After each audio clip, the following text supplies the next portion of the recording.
take the roll, please? Sure. Melissa Allen, Here. Kurt Giles, Here.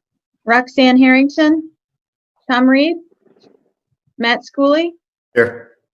Jim Wheeler. Here. Like we have a quorum. Okay. First item of business is the approval of the minutes of March 13th, 2020. If anyone can remember March 13th, 2020. Different world. Yeah, I'll move we approve them. Okay. I'll support. Have a motion and support. Any further discussion?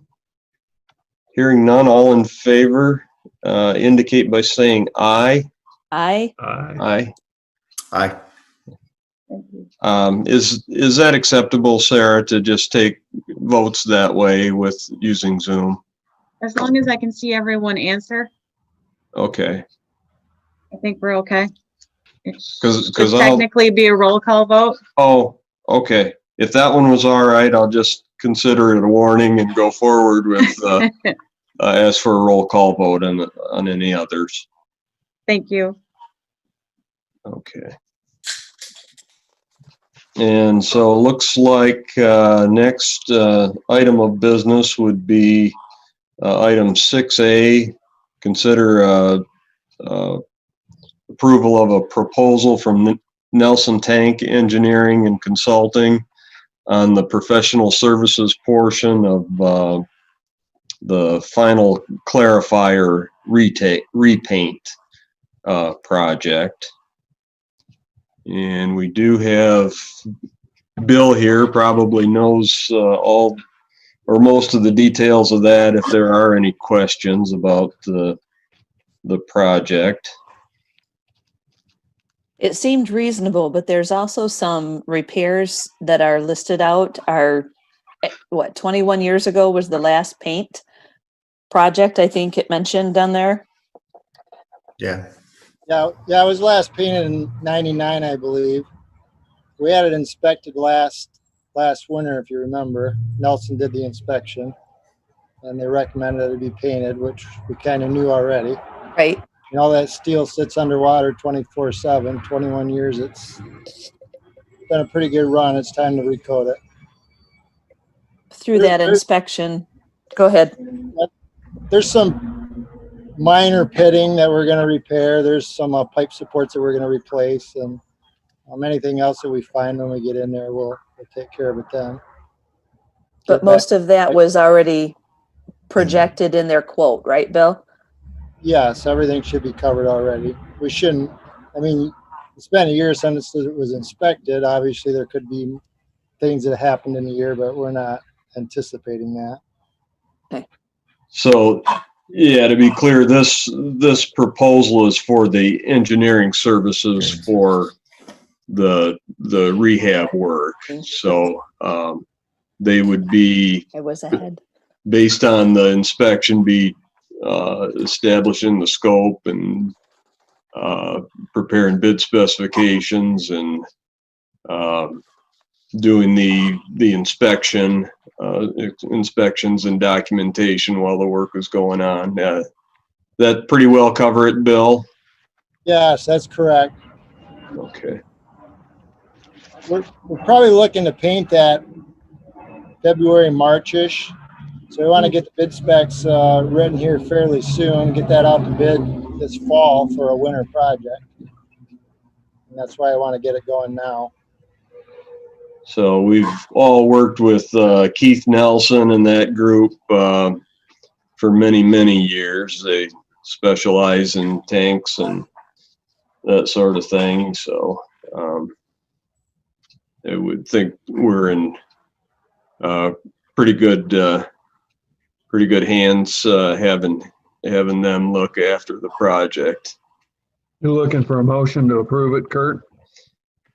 Yes, if I'll, you're this is ready. Jim Wheeler. I'll make a motion. We approve it for the bid of the $15,750 for the consulting and inspection services. Thank you. Is there support? Support. Motion by Wheeler, support by Allen to approve the contract with Nelson Tank Engineering and Consulting. Is there any further discussion? Hearing none, may we have a roll call vote, please? Yes, thank you. Alan?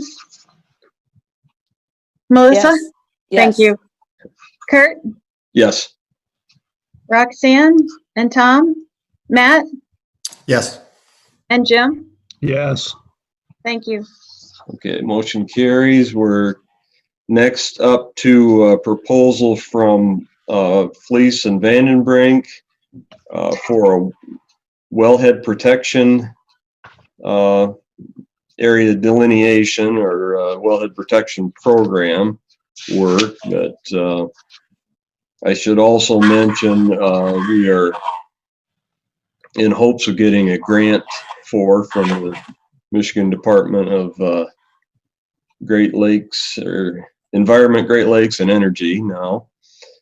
We do have both Kelly Hahn and Jim Brody on the line, on the call here with us.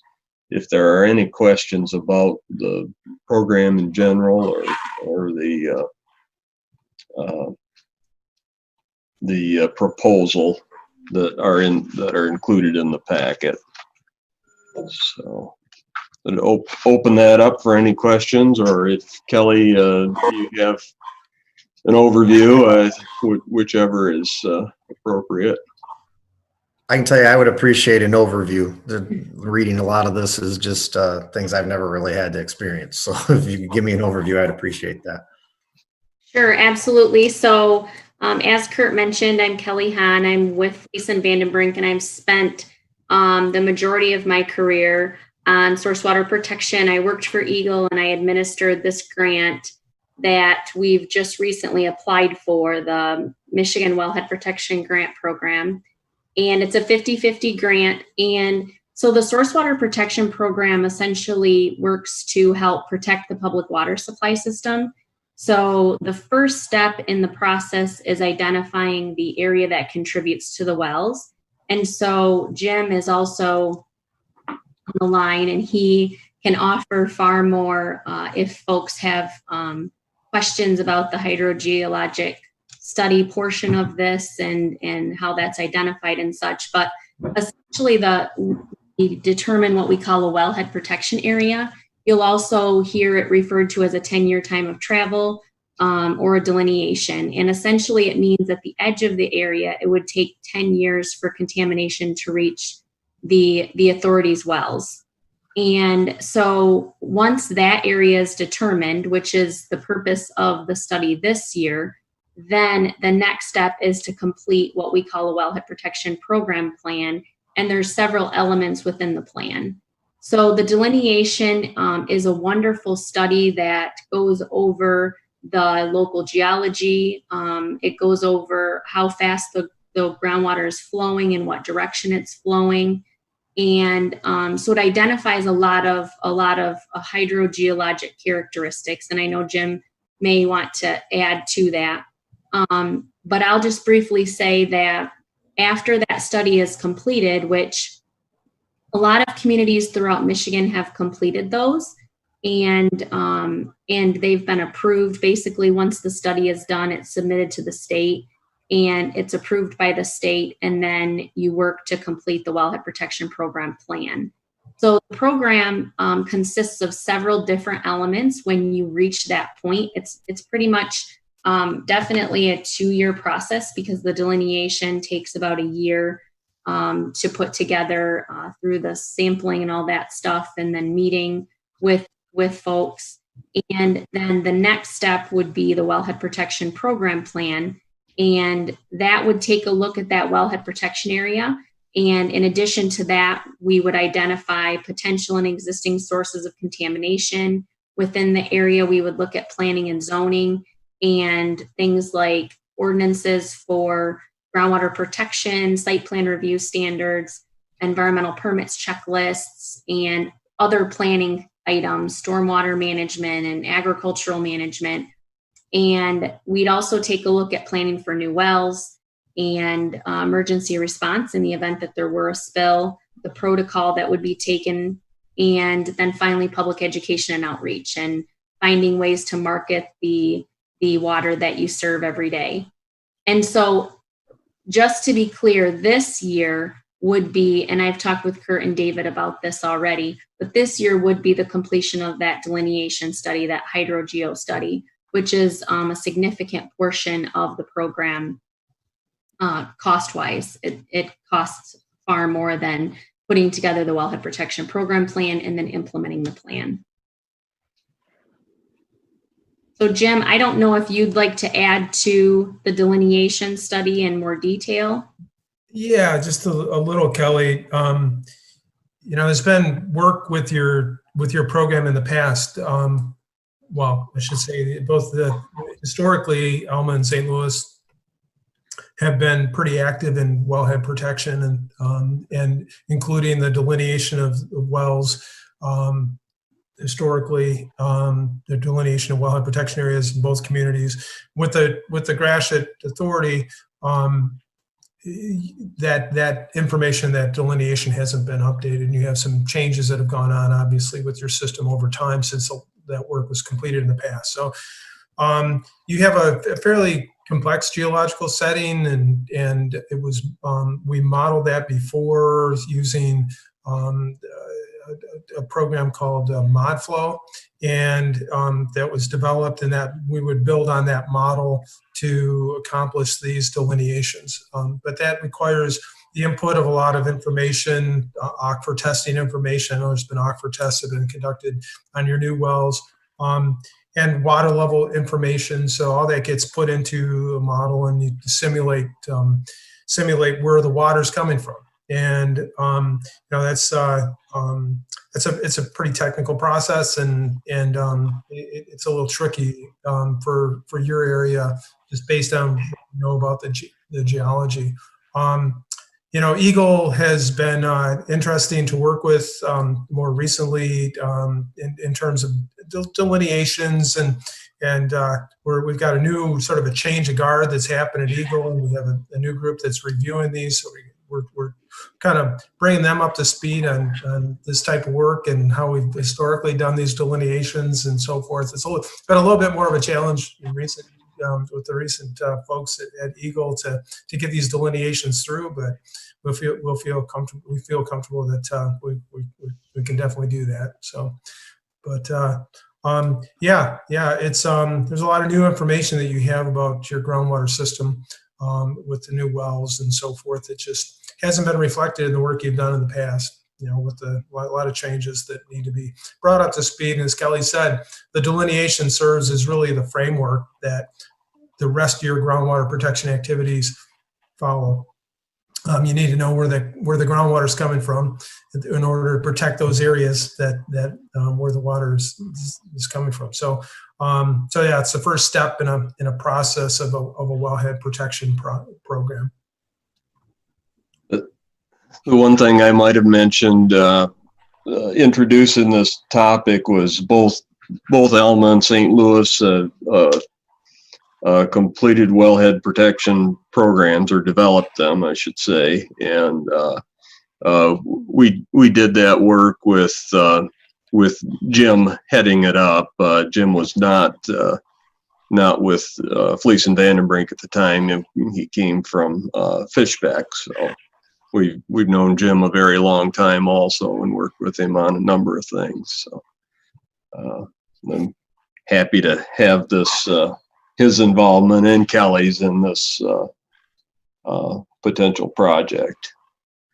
The one thing I guess I probably should know, but it don't, is how soon we will know about the grant award for this. So that's a great question. And when I administered this grant at Eagle years ago, communities typically knew within a month.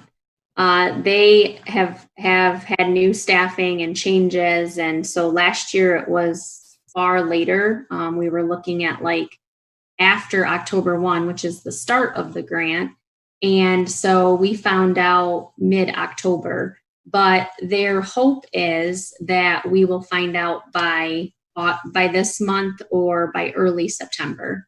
Okay. That is the plan. They were working through a new electronic system there as well, and so that caused some slowdown in response. Okay. So the grant would run from October 1 through August 31st of 2021. And then a wellhead protection committee has been formed because it's part of the grant application requirements. And I have, I should say, we've been working with the city of Ithaca too for quite some time on source water. So I've worked with both the local health department there and the conservation district, and they've been an active part of their team. And they both indicated that they would love to be involved in the Gratiot Area Water Authority team as well. Okay. And it may have been a little bit of, well, I guess not necessarily an afterthought on my part. I'd suggested that if the board would consider this, that they approve it contingent on receipt of the grant, which covers 50% of the cost, right? Right. Yes. We look at this, or at least I view this as very important, not necessarily urgent that we start this month or next, but it is important to have a wellhead protection program developed. So do we have our application in for this grant since the deadline was a couple weeks ago? Yes. So, yes. Okay. It was submitted, I believe, on last day of July. Okay. Good. So, Thank you for that explanation. I appreciate it. You're welcome. any other questions or comments?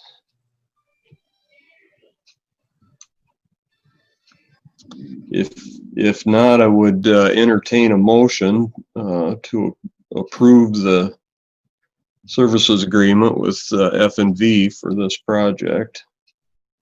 So moved, subject to the grant award. Support.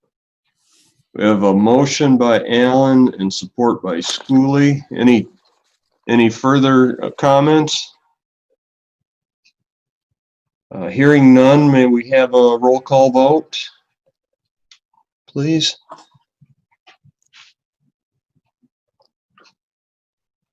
I think you're muted, Sarah. Okay. Kurt, Yes. thank you. Roxanne and Tom, Matt, Yes. Jim, Yes. Melissa, Yes. thank you. Okay, motion carried. That leads us up to items 10. We have A and B on here. I was going to suggest we include item 10C for St. Louis water supply replacement update. And I do believe, yes, John's on the line. So he's submitted a brief update that just went out in email this morning, but could comment or answer any questions probably if there are any on the well 12 status. But the first item is water production report, and looks like our production in water sales is up a bit from 2019, so that's good news. Were there any questions or comments on the water production reports? I'm good. Moves on to financial statements through 7/31 into July. That's next in the packet. Are there questions or comments about those?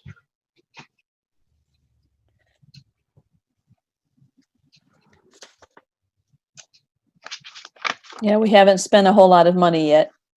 No, and there's some lag in some of the billing, it looked like, See which that. they're working on currently, but um,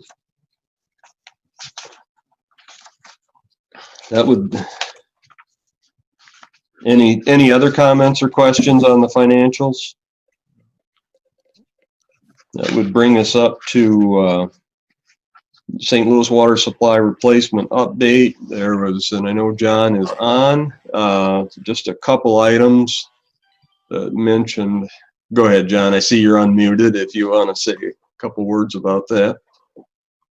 Sure. Yeah. I'm sorry I didn't get the agenda in sooner. Things kind of came together in the last couple of days here. Thought I'd take the opportunity to connect with everybody a minute. The wells 10 and 11 transmission main project, there was one little thing hanging out there, and that was the one resident that was requesting some work done to his driveway, which was done. I think it's just a matter of needing to get the city signature on the contract mod 6. And I know Jeremy and Keith have, I think, been coordinating on that. But then that final pay app can go out. That one can be closed out. So that's just a final detail on that project. And then on well 12, similar to what you heard about delineation and response from Eagle, we are definitely seeing that on the water supply side. Well, Kurt Swendon, we reissued a letter for approval of the revised location for the test well due to the buried drain that was discovered, so that we could maintain the separation distance. So that went out. I don't know how long Kurt's going to take to turn that around. He generally had to run that up the food chain at Eagle, because it's not really his area of expertise, so to speak. But we don't expect there's going to be any more problems with that. So we did the draft specs put together for the new well, and as we've done in the past with the other projects, we've run those by EA as to get their review input before we put anything out to bid. So that draft specs put together, and we did get that over to Tom Alcamo.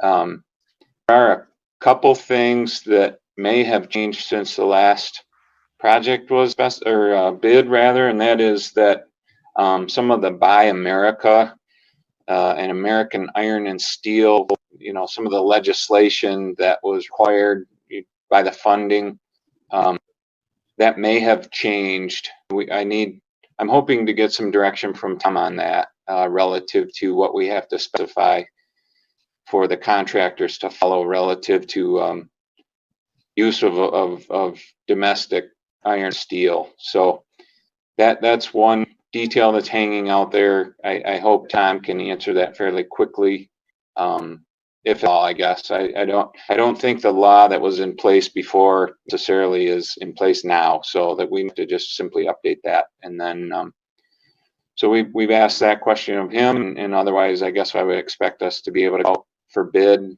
on that relatively soon. That's the hope. And then we'll next step would be to get design documents together for the well house and the water main, to tie that one into the transmission main. So that's kind of the status. And like I say, as soon as we get some word from Kurt and Tom Alcamo, we can hopefully get that advanced, and we'd like to get a driller out there. And then meanwhile, the St. Louis is continuing on with the groundwater monitoring that's been done in a couple of the existing monitoring wells. So that might be of interest to Jim as he's doing the delineation work. So there's been some continuous groundwater level monitoring done at another well sites to just kind of track what's been going on with the additional pumping and so forth. So. Right. Thanks, John. And the one other component of that is the permanent retirement of the St. Louis wells that we still got some work to do right on through this project. So It did include the abandonment of wells 1 and 4 in this project. We tried that with wells 10 and 11. It's a well driller that do that work, but there were some issues with overhead utilities and they couldn't get their equipment down in there. And I just talking that through with Keith recently, he said, let's try it again. And I think the city's in a position that they feel like they have given everybody enough warning that they're in a position they might just take those lines down and let the contractor get in to abandon those wells. But then, as you mentioned, Kurt, right, the last to that would be abandoning the remaining supply wells for to kind of button up the water supply project and demo the old well houses and so forth. So Keith and I have talked about that in the past in terms of budgeting and so forth. So I think we have a good handle on what's required there. It's just a matter of when we pull the trigger on it. So.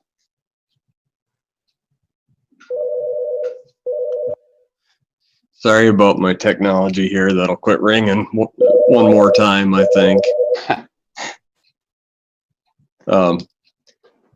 Any questions or comments on John's report from any of the board members?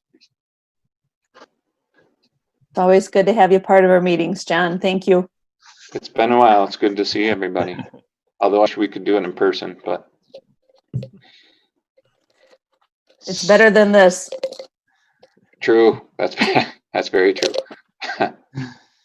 So I think hearing nothing further, I think normally we take all of the report section and entertain a motion to accept and receive and place them on file. I would entertain that motion if you're willing. This is Jim, so moved. Jim. I'll support that. Okay, we have a motion and support to receive and place the reports on file. May we have a roll call vote, please, Sarah? Thank you. Roxanne and Tom, both absent. Matt, Yes. Jim, Yes. Melissa, Yes. Kurt, Yes. thank you. Thank you. Motion carries. And up to appropriations. Of course, the accounting staff has continued paying bills throughout this process where we haven't been meeting. So most of these are ratification, but I'd open the floor to any questions or comments about the appropriations or the payments.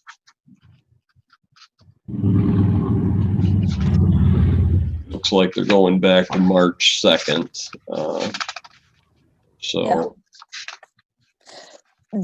Kurt, can I ask if the staff at City of St. Louis is working more regular hours, that if we meet next month or if we wait 2 months, we'll get more of a catch up? I know the June 30th balance sheet looked like we were still probably off on some numbers going in, but will that all be caught up, you think, soon?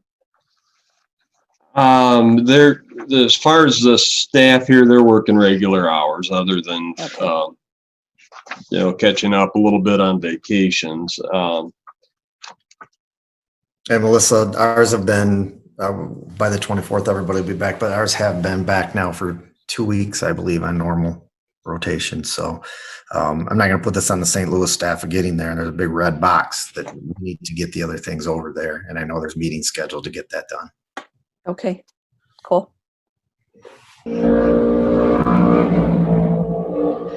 Is that a motorcycle somewhere, somebody? It'd be me.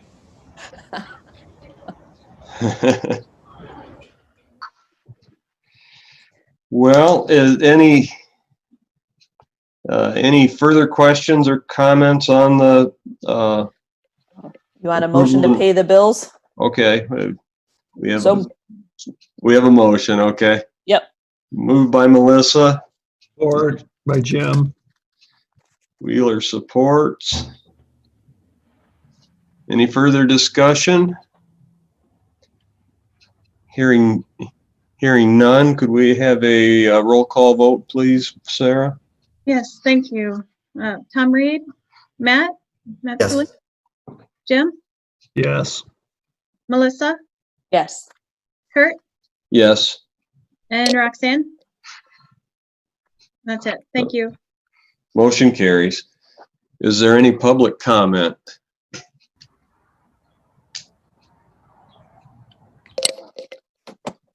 Hearing none, I'd entertain a motion to adjourn.